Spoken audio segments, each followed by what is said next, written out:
Hi எல்லாருக்கும். இப்போ வந்து டைம் என்ன இருக்கும் அப்படின்னு சொல்லிட்டு யாராவது முடிஞ்சால் கெஸ் பண்ணுங்கள். நான் சூரியனை காமிக்கிறேன். சூரியன் எங்கே இருக்கீங்க? ப்ளீஸ் வாங்க வெளியில் இருங்க. ஃப்ரண்ட் கேமராவில் வந்து சூரியன் தெரியல, பேக் கேமராவில் காமிக்கிறேன். பாருங்கள், கெஸ் பண்ணுங்கள் முடிஞ்சா. ஒரு 4:30, 5, 5:15, 5:30. ஆக்சுவலாக இப்போ டைம் வந்து 6:49 ஆகுது.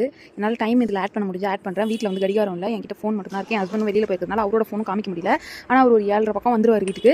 ஸோ அதுக்கப்புறம் நான் வந்த பிறகு அவரோட ஃபோனை வாங்கி உங்களுக்கு லைவாக டைம் காமிச்சு 8 மணி 8:30 எப்படி இருக்குது இந்த ஊரில் அப்படின்னு காமிக்கிறேன். இங்கே வந்து சன்செட்டே 8:50 தான் ஆகுமா.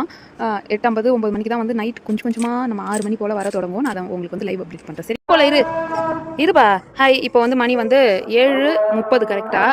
7:30 மணிக்கு எங்கள் ஊரில் எப்படி இருக்குன்னு பாருங்கள். இப்போ தான் வந்து ஒரு 6 மணி போல் இருக்குது. நான் இன்னும் 8, 8:30 அப்டேட் பண்ணிவிட்டு மொத்தமாக ஹாய். இப்போ வந்து மணி 8ன்னு சொன்னால் நம்புவீங்களா? நீங்கள் நம்பலனாலும் இப்போ மணி 8 தான், இன்னும் இருக்குல்ல.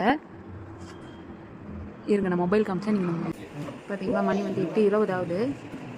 இப்போ தான் வந்து ஒரு 7 மணி போல், அது கூட ஒன்று இருக்குல்ல, 7 மணி போல் இருக்குது. லைட்டாக கொஞ்சமாக இருட்டு அப்படி வருது.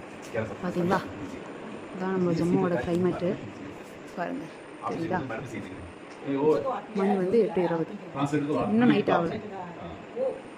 8:50 தான் இங்கே சன்செட் ஆகுங்க. எனக்கே ஒரு வியப்பாக இருக்குது. நம்ம இந்தியா தான், சேம் டைமு, ஆனால் கிளைமேட் வந்து மாறி சன்செட் வந்து வேறு டைமில் நடக்குது. சூப்பராக இருக்குல்ல.